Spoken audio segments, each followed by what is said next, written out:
성경을 읽을 때 가장 그 읽기 어려운 부분이, 또 지루한 부분이 레이기인 것 같습니다. 왜냐하면 그 내용이 전혀 현재 우리가 살아가는 내용하고는 상관이 없는 내용들이기 때문입니다. 레이기 앞부분을 보면은 제사의 종류를 자세하게 길게 설명을 합니다.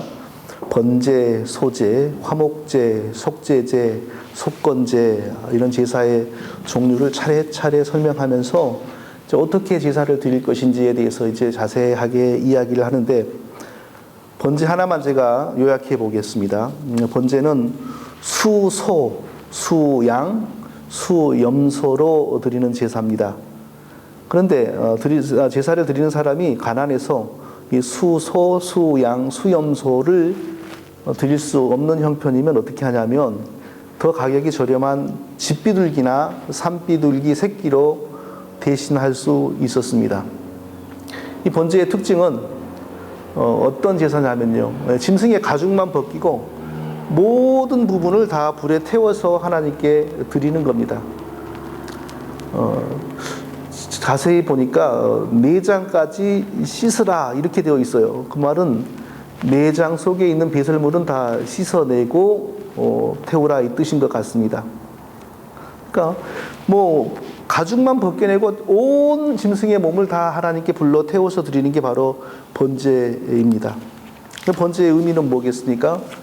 하나님 백성들이 하나님께 전적으로 헌신하고 영혼과 모든 것을 다 하나님께 드린다는 그런 신앙의 의미를 가지는 것입니다. 구약시대 가장 대표적인 제사가 바로 번제였죠. 아침 저녁으로 제사장들은 백성들을 대신해서 항상 하나님께 번제를 드렸고, 또 백성들은 자기들이 원할 때에 제물을 가져와서 하나님께 제사를 드리도록 제사장들에게 부탁을 했던 것입니다. 번제에 대해서 다 설명하고 나서 뭐라고 말씀하셨냐 하면, 이는 여호와께 향기로운 냄새니라 라고 하셨습니다. 제물을 하나님께 불태워 드리는 그 냄새가 여호와께 향기로운 냄새였다. 무슨 뜻이겠습니까? 우리의 헌신이 하나님께는 아주 기쁨이 된다는 뜻이겠죠. 그 짐승을 태우는 냄새가 사실 그렇게 좋은 냄새 아니거든요. 근데 그것을 이는 여호와께 향기로운 냄새니라 라고 하셨다는 것은 우리의 헌신과 하나님에 대한 사랑을 하나님이 기뻐하신다는 그런 의미인 것입니다.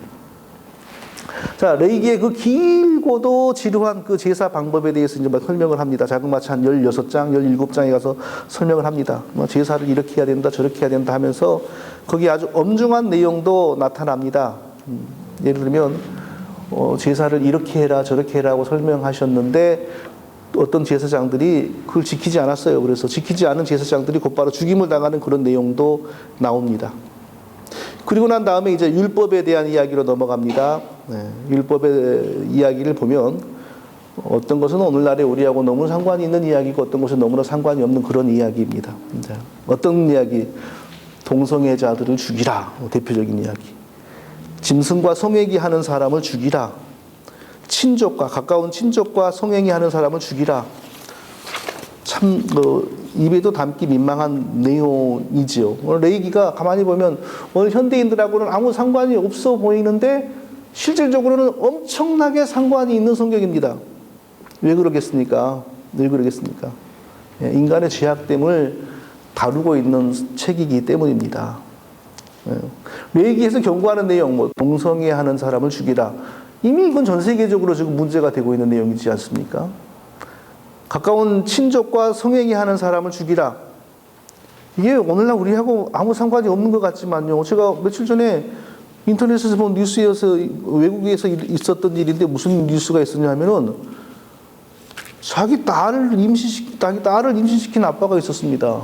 그래서 이혼한 그 부인이 딸에게 몹쓸 짓을 한 그 전 남편을 처벌해달라고 하는데 문제는 딸이 자기가 원해서 했다는 거니까 처벌하지 말아달라고 또 그런다는 겁니다.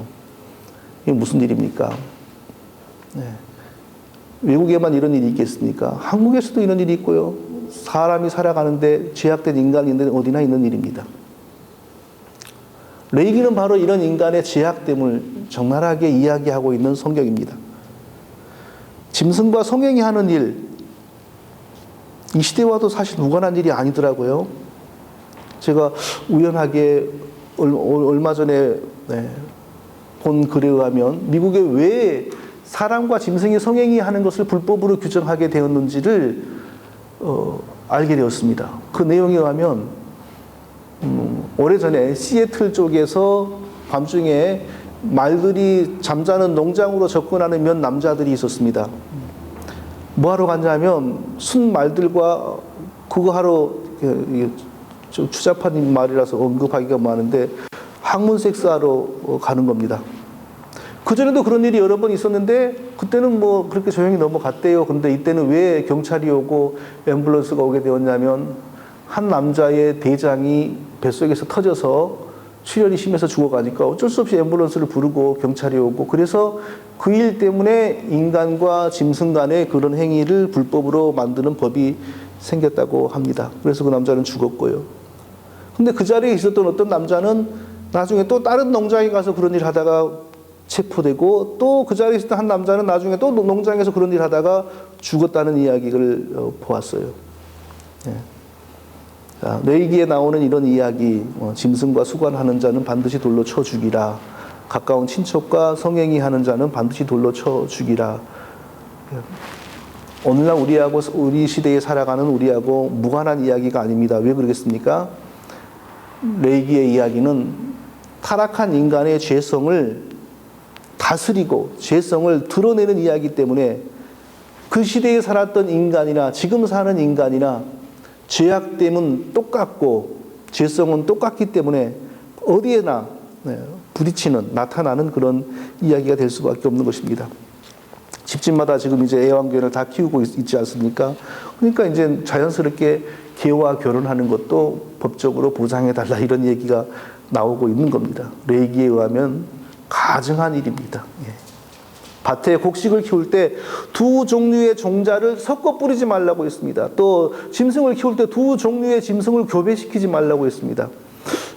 첫째로는 아마 하나님의 창조의 원리를 훼손하지 말라는 뜻인 것 같고, 둘째로는 하나님의 복음에 다른 것을 섞지 말라는 뜻인 것 같습니다. 딸이 기생되는 걸 용납하지 말고 죽이라고 했고요. 신접한 사람을 보면 돌로 쳐 죽이라고 했고, 이런 일이, 그러니까 제사법을 설명하고 난 다음에 이제 율법으로 넘어가면 이런 일이 부지기수로 막 레위기 안에서 쏟아지기를 시작하는 겁니다. 자, 이런 내용이 가득 찬 레위기를 다 설교하는 거 쉽지 않죠. 레위기를 읽고 나서 제가 이 생각을 했어요. 어떻게 하면 레위기를 한 문장으로 요약해 볼 수 있을까?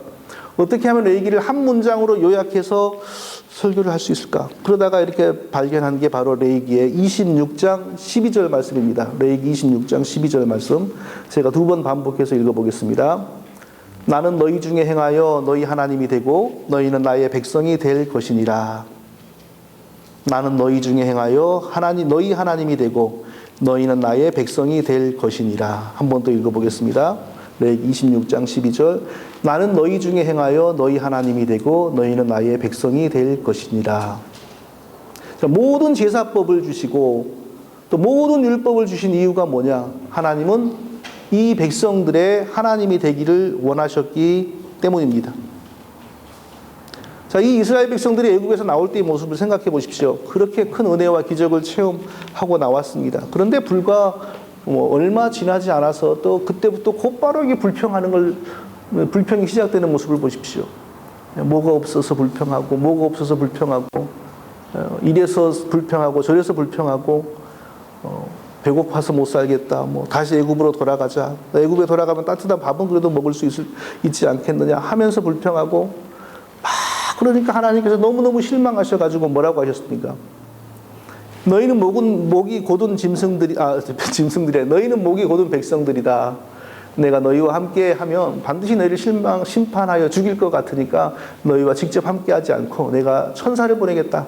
내가 보는 천사와 함께 가나안 땅으로 올라가라. 이렇게까지 말씀하셨어요. 자, 그 정도로 엉망인 백성들에게 제사 드리는 방법을 자세하게 가르쳐 주신 이유, 그리고 해서는 안 될 일들을 율법으로 제정하여 이거 하지 마라, 저거 하지 마라, 이거 하면 돌로 쳐 죽이라, 저거 하면 돌로 쳐 죽이라 하신 이유, 그 많고도 긴 내용을 한 문장으로 요약하는 게 바로 레위기 26장 12절입니다. 나는 너희 중에 행하여 너희 하나님이 되고 너희는 나의 백성이 될 것이니라.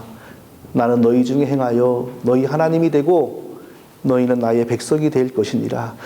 하나님께서 그들의 하나님이 되시고 그들이 하나님 백성 되게 만드시려고 그 제사법과 그 율법들을 다 주셨다는 것입니다. 레위기 전체를 생각하면서 두 가지를 생각해 보겠습니다. 첫째로는 자, 우리가 그러면 어떻게 하나님의 백성이 될 수 있는가에 대해서 생각해 보겠습니다. 어떻게 하나님의 백성이 될 수 있는가? 이 세상에 태어날 때 하나님 백성으로 태어난 사람은 아무도 없습니다. 이 세상에 태어날 때 하나님 백성으로 태어난 사람이 딱 한 사람이 있었는데 그 사람이 바로 아담이었습니다. 그런데 아담은 태어난 지 이게 얼마 지나지 않아 하나님 백성의 지위를 잃어버렸습니다. 하나님께 반역을 시도했고 하나님과 똑같아지려고 시도했기 때문에 곧바로 영원한 형벌을 당하고 하나님의 저주와 진노를 받게 되었습니다. 자, 그런데 그때 하나님의 은혜가 나타났죠. 어떤 하나님의 은혜입니까? 하나님께 반역하여 죽어야만 하고 또 하나님께 반역을 명백하게 결정하고 선악과를 먹은 아담을 하나님이 죽이지를 않은 겁니다. 그 대신에 아담을 불쌍히 여기시고 그를 다시 하나님 백성 되게 하려고 그를 다시 하나님 백성으로 만드실 길을 준비하신 것입니다. 이게 바로 하나님의 은혜입니다. 하나님의 은혜, 단순히 하나님 우리에게 관대하고 친절하고 이게 아닙니다. 하나님의 은혜는 분명한 겁니다. 아담을 죽여야 되고 그리고 다른 또 사람을 만들어서 하나님 백성으로 삼으면 되는데 하나님께서 아담을 죽이시지를 않고 아담을 살리시는 겁니다. 그리고 단순히 살리는 정도가 아니라 원래 하나님 백성으로 지어졌던 그 목적을 그대로 다 회복시키려고 하나님이 준비하신 것입니다. 이게 바로 하나님의 은혜입니다. 로마서 6장 23절을 보니까 죄의 싹은 사망이요 라고 되어 있습니다. 죄의 싹은 사망이요. 네. 아담이 하나님께 범죄한 것의 대가는 죽음, 사형입니다. 그리고 아담 안에서 이미 우리가 그 범죄에 연루되어 있으므로 우리도 역시 사형 외에는 다른 것이 없습니다. 그럼 하나님의 은혜가 뭡니까? 에이, 이거 없던 걸로 해줄게. 이거 없던 걸로 해줄게 하고 너는 안 죽어 라고 해주는 게 하나님의 은혜가 아니고 우리가 알고 있는 것처럼 하나님께서 사람이 되시어서 그 저주와 죽음의 삭을 직접 몸으로 감당하시고 우리 대신 죽으신 겁니다. 그리고 우리가 그분을 구세주로 믿을 때 그분이 십자가에서 이루신 그 저주의 공로를, 저주 당하신 그 공로를 우리에게 덮어주시는 겁니다. 이게 바로 복음이죠. 이게 바로 하나님의 은혜입니다. 모든 사람들은 태어날 때 죄의 종으로 태어나고 마귀의 노예로 태어납니다. 한 사람도 하나님 백성으로 태어난 사람이 없습니다. 레위기의 율법을 자세히 읽어보면요, 어떤 여인이 자식을 낳았습니다. 오늘 우리는 자식을 낳으면 축하한다 그러고 막 꽃다발을 들고 가잖아요. 근데 하나님 뭐라 그러냐면은 부정한 여인이니까 정확히 날짜가 기억이 안 나니까 30일인가 얼마를 사람을 접촉을 못하게 합니다. 부정한 여인이라고. 자식 낳은 사람은 부정한 여인입니다. 이것을 의학적으로 해석하면 하나님의 말씀의 의미를 알 수가 없습니다. 의학적으로 해석하면 아직은 몸이 면역력이 약하고 이런 식으로 나가겠죠. 그럼 하나님 말씀의 의도가 그거 죽어버리는 거예요. 왜 사람 낳은 여인을 부정한 여인이라고 그러겠습니까? 하나님이 저주하신 진노의 백성을 하나님이 죽여야 될 저주받은 사람을 낳았기 때문에 부정한 여인이라고 하는 겁니다. 그와 동시에 그 태어난 사람은 반드시 죄사함을 받아야 될 필요가 있다는 것. 그러니까 장차 오실 예수 그리스도를 필요로 한다는 것을 암시하는 겁니다. 자식 낳은 여인을 부정하다고 하는 것은. 그러니까 그게 바로 복음 그 자체는 아니지만 복음의 필요성을 사람들에게 알리는 예비 복음인 것이죠. 구약의 율법은 다 이렇게 해석이 돼야 돼요. 안식교의 문제가 뭐냐면요, 구약의 음식 율법이라든지 이런 것을 전부 의학적으로 해석하려고 한다는 겁니다. 하나님이 이래서 이 음식을 먹지 말라 그랬지, 그렇게 해석하려고 그래요. 그러니까 하나님의 말씀이 죽어버리는 겁니다. 태어나면서부터 하나님 백성으로 태어나는 사람 아무도 없습니다. 모든 사람들이 다 죄인으로 태어납니다. 이스라엘 민족이라고 해서 태어나는 순간부터 하나님 백성이 되는 것 아닙니다. 구원받은 것 아닙니다. 태어나서 며칠이 지나서 할례를 받고 또 이런 여러 종류의 제사를 다 지켜야 되고 여러 종류의 율법을 다 지켜야 되고, 근데 그것을 단순히 겉으로만 지키는 게 아니라 마음의 중심으로 진심으로 지키면서 하나님을 경외할 때 하나님 그 이스라엘 백성을 구원하는 겁니다. 그러니까 구약의 이 제사와 율법 안에서 진실하게 하나님을 섬긴 사람들이 구원을 받았나 안 받았나 의심할 필요가 없습니다. 그럼 당시에 이스라엘 민족 외에 다른 민족 중에는 구원받는 사람이 있었을까요? 없었을까요? 없었다는 것이 당연한 사실입니다. 왜냐하면 로마서 5장 18절을 보니까 한 사람이 순종하지 아니함으로 많은 사람이 죄인 된 것 같이 한 사람이 순종하심으로 많은 사람이 의인이 되리라. 한 사람, 처음에 아담 한 사람이 하나님께 범죄하여 모든 사람이 죽게 되었고, 또 한 사람이 성육신하신 예수 그리스도가 하나님께 순종함으로 말미암아 우리가 예수님 믿음으로 하나님의 자녀가 되는 겁니다. 사람들이 이렇게 말을 하더라고요. 어차피 구약의 이스라엘 사람들이나 그때 당시 우리나라의 고조선이나 고구려 사람들이나 예수 그리스도를 몰랐다는 것은 똑같은데 왜 이스라엘 민족은 구원받은 사람이 있고 우리 고조선 우리 선조들에게는 구원받는 사람이 없었습니까? 그게 말이 됩니까? 이렇게 질문을 해요.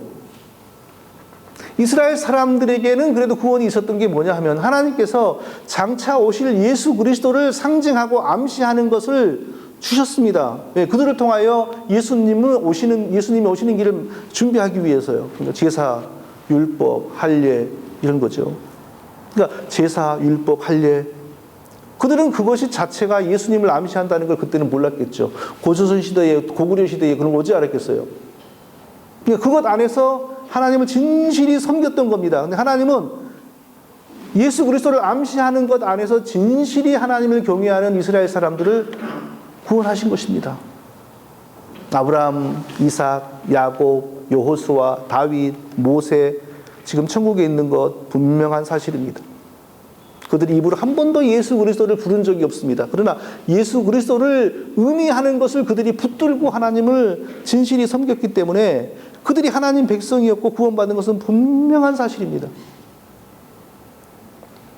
이스라엘 사람으로 태어나지 않았을지라도 이방인으로 태어났을지라도 이스라엘로 귀화하고 이스라엘 사람들에게 하나님이 주신 예수 그리스도의 그림자 되는 것, 율법과 제사와 할례와 안식일 이런 것을 자기 것으로 삼고 지킨 사람들은 또 구원받았습니다.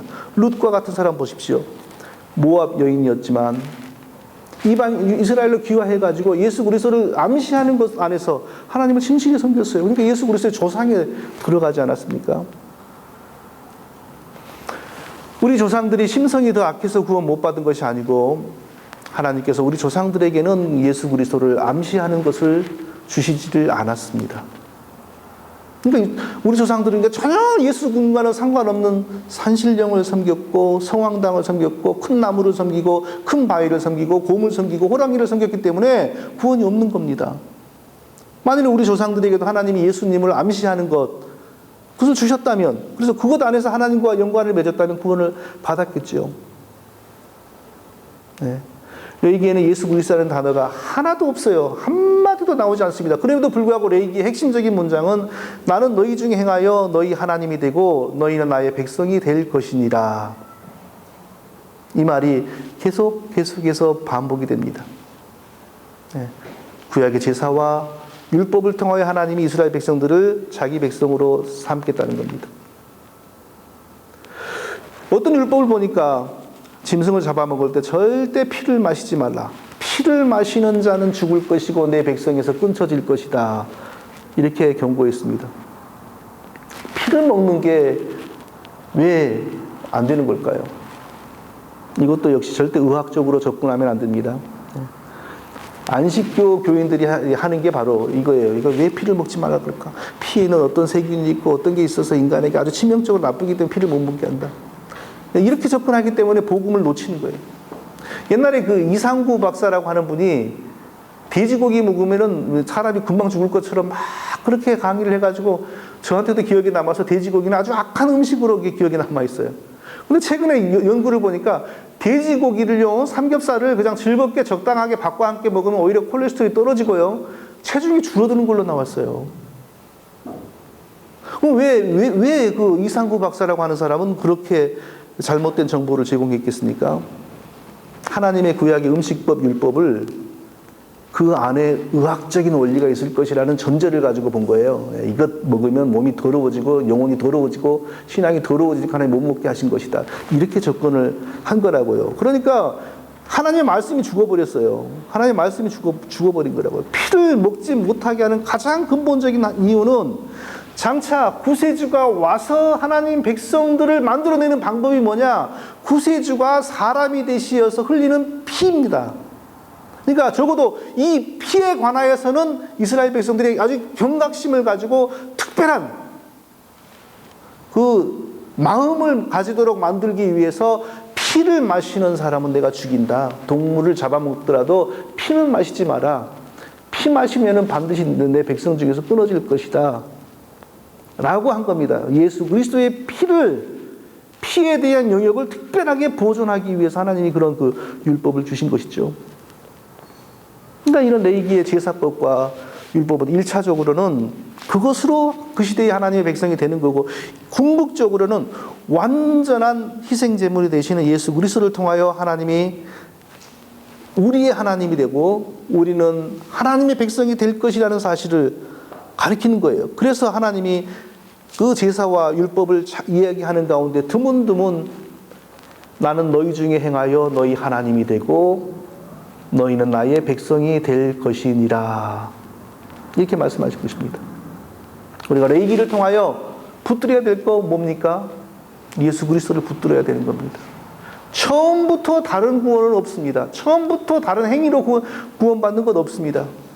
예수 그리스도의 피로 구원받는 것이 처음부터 하나님의 계획이었고, 우리가 우리 행위로 하나님 백성이 되고 우리가 무엇으로 하나님이 우리 하나님 되는 것이 아니라 오직 예수 그리스도의 피로만 하나님이 우리 하나님 되고 우리가 하나님 백성 된다는 것을 레위기가 말하고 있는 것입니다. 자, 레위기 전체 본문을 생각하면서 이제 두 번째로도 생각해야 될 게 뭐냐 하면요, 더 중요한 겁니다. 그러면 우리는 어떻게 진정으로 하나님 백성다워지는가? 어떻게 진정으로 하나님 백성다워지는가? 나는 너희 중에 행하여 너희 하나님이 되고 너희는 나의 백성이 될 것이니라. 네. 하나님 우리 하나님이 되고 우리는 하나님 백성이 될 것이라고 했습니다. 그러면 자, 그렇게 만들기 위해 일단 제사를 드리고 율법을 지키고 동성연애, 짐승과의 수관, 친족과의 연애 이런 거 절대 하면 안 됐습니다. 피 마시면 안 되고, 자, 그렇게 하면 일단 하나님 백성 된다고 하셨어요. 자, 그런다고 해서 그러면 진짜 우리의 그 마음바탕이나 모든 것이 하나님 백성다워지는가? 그건 또 다른 문제거든요.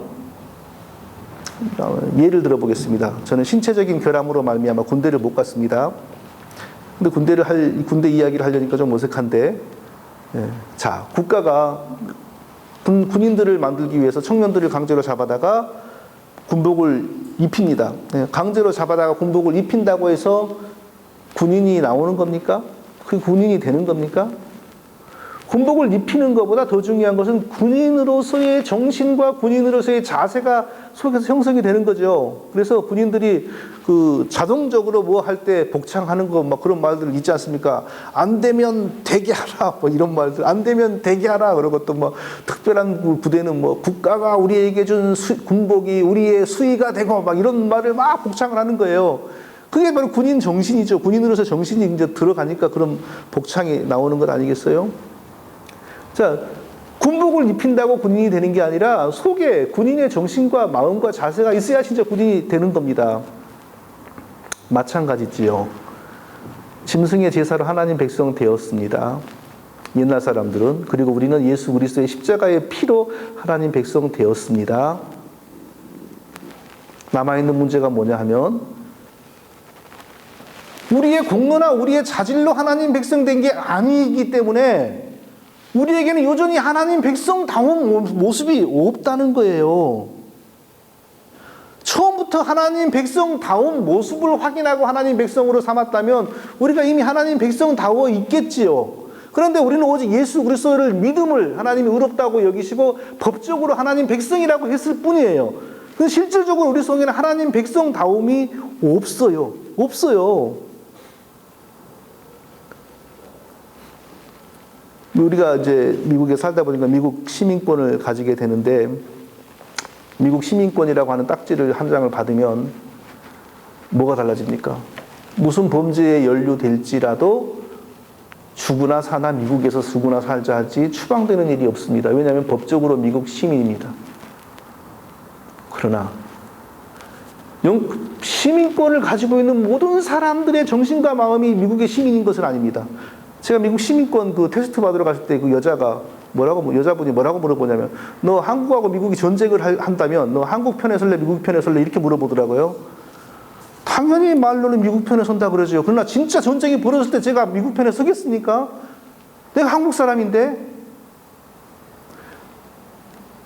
말로는 당연히 시민권 준다니까 미국 편에 서겠습니다. 하지만 내 속의 정신과 자세는 그게 아니라고요. 이게 무슨 말이냐면은 예수 그리스도의 십자가의 공로로 우리가 하나님 백성 되었어요. 내 공로가 아니라고, 내 자질이 아니라고. 그런데 내 속의 자질은 여전히 하나님 백성답지 못함이 그대로 남아있단 말이에요. 이게 요즘 말하는 칭의와 성화의 문제죠. 예수 그리스도의 믿음으로 말미암아 하나님이 의롭다고 하셨습니다. 칭의죠. 그런데 칭의 이후에는 반드시 하나님 백성다운 모습이 나타나야 돼요. 성화입니다. 예. 레위기 시대의 백성들은 율법을 지키는 자세, 제사를 드리는 자세로 하나님 백성이 되었습니다. 그러나 그렇게 해서 하나님 백성 되었다고 해서 자동적으로 하나님 백성다운 삶이 따라오고 나타났던 것은 아닙니다. 오늘 우리는 십자가에 나를 대신하여 달리신 예수 그리스도를 믿음으로 하나님 백성이 되었고 구원을 받았습니다. 그러나 여전히 내 속에는 하나님 백성답지 못한 모습이 가득가득하고 남아 있습니다. 부부간에 싸움할 때를 생각해 보십시오. 미운 사람을 향하여 욕할 때를 생각해 보십시오. 화가 났을 때 자식들에게나 딴 사람에게 했던 행동을 생각해 보십시오. 이것뿐입니까? 언급하지 못할 수 없는 많은 우리의 못된 행실들과 모습들을 생각해 보십시오. 어떻게 우리가 하나님 백성다움이 가득하여 하나님 백성이 된 것입니까? 아닙니다. 믿는 것을 보시고 하나님 백성이라고 해주시고, 하나님 백성다움은 그때 없었어요. 그때 아직도 다 충분하지가 않아요. 그럼 우리가 하나님 백성다워집니까? 레위기 사람들은 어떻게 했습니까? 동성애하지 말라, 동물들과는 연애하지 말라, 가까운 친인척과 연애하지 말라, 딸을 기생되게 하지 말라, 짐승들을 교배하지 말라, 뭐 하지 말라. 그것을 다 기억할 수도 없으니까 종이에 써가지고 이마에 붙이고 다니고 손목에 메고 다니면서 뭐 하지 말라 이렇게 해고 다녔습니다. 근데 그렇게 한다고 해서 하나님 백성다워집니까? 머릿속으로 아는 것하고 가슴이 따라가는 것하고 같지는 않습니다. 하나님 백성다워지지는 그래도 안 됩니다. 여기서 바로 신약 백성과 구약 백성의 길이 갈라지는 것입니다. 구약의 백성들은 율법의 조항에 써가지고 동성애하면 안 된다, 뭐 하면 안 된다, 안 되지 이러고 다니면서 누가 하는 사람 있으면 너 죽어야 돼, 돌로 쳐야 돼, 너 죽어야 돼 이러. 그러나 정작 하나님 백성다움은 생기지가 않은 거예요. 그럼 우리 신약의 백성들은 어떻게 하나님 백성다움을 이루어갈 수가 있습니까? 어떻게 하나님 백성다워질 수가 있습니까? 성경은 말씀합니다. 성령의 법으로만 우리가 하나님 백성다워진다고 말씀하는 것입니다. 우리의 노력으로 하나님 백성다워지는 것이 아니고, 우리가 율법의 내용을 안다고 해서 하나님 백성다워지는 것이 아니고, 오직 성령의 법으로만 하나님 백성다워진다고 말씀합니다. 우리는 이미 십자가에서 예수님과 함께 죽은 사람들이고 이미 예수님과 함께 새 사람으로 부활한 사람들입니다. 그런데 실제로 우리에게 적용은 일어나지는 않아요. 어떻게 우리가 실제로 그런 사람이 되는가? 그것은 우리 안에 거하시는 성령의 법이 우리의 죄를 다스리고 우리를 새롭게 해 가심으로 말미암아 우리가 그렇게 변화되는 것입니다. 여전히 우리가 구약의 사람들처럼 이거 하면 안 되지, 저거 하면 안 되지, 이렇게 말씀했지, 저렇게 말씀했지, 거기에 목매봐야 절대로 우리는 그렇게 변화되지를 않습니다. 노력으로는 하지를 못합니다. 오직 성령의 법으로만 우리가 진실로 하나님 백성다워지는 것입니다. 성령의 법은 어떻게 나타납니까? 말씀과 기도뿐입니다. 하나님의 말씀을 계속해서 듣고 계속해서 우리가 기도할 때에 성령이 우리가 듣는 말씀과 우리가 하는 기도를 통하여 역사하시는 겁니다. 그래서 성령의 법으로 말미암아 우리가 새로워져서 하나님 백성다워지는 것이지 절대로 우리가 노력함으로 인해서 하나님 백성다워지는 것 아닙니다. 그러므로 말씀과 기도를 아무리 강조한다고 해서 이게 지나친 것이 아닙니다. 말씀과 기도가 없으면 결코 하나님 백성다워지지를 못합니다. 왜냐하면 성령의 법이, 성령의 능력이 나타나지 못했기 때문입니다. 말씀을 마치겠습니다. 어떻게 우리가 하나님 백성 됩니까? 옛날 사람들은 짐승의 제사를 통하여 율법을 통하여 하나님 백성 되었고 우리는 예수 그리스도의 피에 은혜로 하나님 백성 되었습니다. 그 다음에는 어떻게 하나님 백성다워지는가? 단순히 성경을 많이 읽는다고 되는 것이 아니고 단순히 율법의 내용을 안다고 되는 것이 아니고 단순히 노력한다고 되는 것이 아니고 성령의 법이 내 속에서 나를 지배할 때 하나님 백성다워지는 것입니다. 성령의 법은 우리가 끊임없이 우리 자신을 말씀에 던지고 끊임없이 우리 자신이 말씀으로 기도를 붙들 때에 성령의 법이 역사하는 것입니다. 성령의 법이 역사하면요, 레위기가 말하는 내용을 굳이 말할 필요가 없습니다. 동성 간에는 연애하지 말아라. 짐승하고 연애하지 말아라. 친척 간에는 연애하지 말아라. 이런 말을 할 필요가 없습니다. 왜? 그들은 성령의 법이 역사하지 않고 죄의 법이 역사하고 있는 사람들이기 때문에 하나님께서 그 죄라는 사실을 분명하게 못 받고 죄를 통제하기 위해서 그렇게 말을 한 겁니다. 성령의 법이 역사하면요, 저절로 본성이 변하기 때문에 절대 그런 일과는 가까워지질 않은 거예요. 그러므로 우리는 어떻게 하나님 백성다워지는가? 분명하게 이해하고 붙들어야 됩니다. 나의 노력으로 되지 않습니다. 오직 성령의 법으로만 가능합니다. 성령의 법은 어떻게 역사합니까? 말씀과 기도를 통하여 역사합니다. 그러므로 우리는 쉬지 않고 말씀에 우리를 맡기고 기도를 붙드는 저와 우리 모두가 될 수 있기를 예수님의 이름으로 축원드립니다. 거룩하신 아버지 하나님,